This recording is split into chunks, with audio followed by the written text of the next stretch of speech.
குரூப்ல இருப்பீங்க. அதுல 50 பேர் இருந்தா 50 பேர் 50 உலகம். மனுஷன் அப்படித்தானே? 50 பேர் 50 பேர் 50 மூளை. 50 பேரை ஒன்னா இணைச்சு ஒரு குரூப்ல வைக்கிறது எல்லாம் ஒரு கட்டுப்பாட்டுக்குள்ள வைக்கிறது சாத்தியமே இல்ல. இப்ப பாருங்க, நீங்க குர்ஆன் போடுவீங்க, ஹதீஸ் போடுவீங்க. குர்ஆன் ஹதீஸ் போடுவீங்க, கீழே பாட்டு வரும், நடிகர்களுடைய போட்டோக்கள் வரும், அதே மாதிரி இசையோட சேர்ந்த இஸ்லாமிய கீதம் வரும். இப்படி உங்களோட இசை கலந்து போயிருக்கு. அந்நிய ஆண் பெண்கள் கலந்து போயிருக்கு. மஹரம் அஜ்னபி கிடையவே கிடையாது. சர்வசாதாரணம். ஒரு ஃபேமிலி குரூப்டா நானாவும் அவட வைஃபும் இருக்கிறத எடுத்து போட்டோ போடுறாங்க. தம்பிக்கு மைனி வந்து என்ன பாக்குறது ஹலாலா? Family group. இப்ப நாங்க இதை வந்து பாவமா நினைக்கிறது இல்லை. இதெல்லாம் இந்த சர்வசாதாரணம். இந்த உலகத்துல இதெல்லாம் பார்த்துட்டா இருக்கிறது. பாருங்க, அன்புக்குரிய சகோதரர்களே, ரசூலுல்லாஹ் சொன்னாங்க தானே, எப்படி இந்த மஹரம் அஜ்னபி உறவுகள் பேணப்படணும் என்று ரசூலுல்லாஹ் குர்ஆன் எவ்வளவு எச்சரித்து சொல்லுது.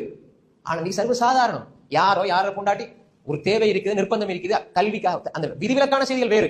அதாவது சர்வசாதாரணமா ஹிஜாப் இல்லாத ஒரு போட்டோ, ஒரு கார்டனுக்கு போய்த்தாலும், ஒரு பீச்சுக்கு போய்த்தாலும், எங்கேயாவது ஒரு தோட்டத்துல இருந்து எடுத்த போட்டோ, நானாவும் மச்சியும் தானே என்று தம்பி பார்க்கறதுக்கு யார் அனுமதி கொடுத்தது? அல்லாஹ்வுடைய மார்க்கத்தில் கை வைக்கிறோம். கேட்டா நீங்க என்ன, நீங்க எல்லாத்தையும் ஹராம், எல்லாத்தையும் நாங்க ஹலால் ஹராம்னு சொல்லல. அல்லாஹ் சொன்னா, அல்லாஹ்வுடைய தூதர் சொன்னார்கள், எத்தி வைப்பது எங்கட கடமை. நானும் எல்லாத்தையுமே கடுமையா பேசுறாரு, தம்பி எல்லாத்தையுமே கடுமையா பேசுறாரு. கடுமையா பேசல, அல்லாஹ் சொன்னா, அல்லாஹ்வுடைய தூதர் சொன்னார்கள் என்றால் என்ன கடமை? அன்புக்குரிய சொல்லி மார்க்கம் புறக்கணிக்கப்படுகிறது. அன்புக்குரிய சொல்லி யோசிச்சு பாருங்க, ஃபேமிலி குரூப்ல யாரோ ஒரு தங்கச்சி, யாரோ ஒரு மச்சான், உறவு முறைகள் இருப்பதனால் எல்லாம் ஹலாலாகி விடாது. நன்மை தீமை கலந்து போச்சு.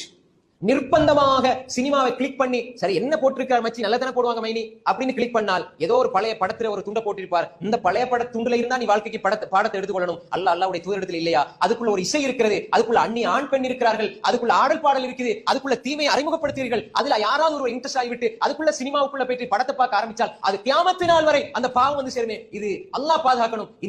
இந்த மூளை அப்படி செத்து போச்சு, அந்த உணர்வு செத்து போச்சு. இந்த விஷயத்துல அல்லாஹ் பாதுகாக்கவில்லை. தவிர கவலையோடு சொல்றோம், இது மௌலவிமார்களும் சரி, ஆலிம்களும் சரி, குர்ஆன் சுன்னா பேசுறவங்களும் சரி, இஸ்லாம் என்பது அல்லாஹ் ரசூல் சொன்னதை தாண்டி நாங்க ஒன்றை உருவாக்குறதுக்கு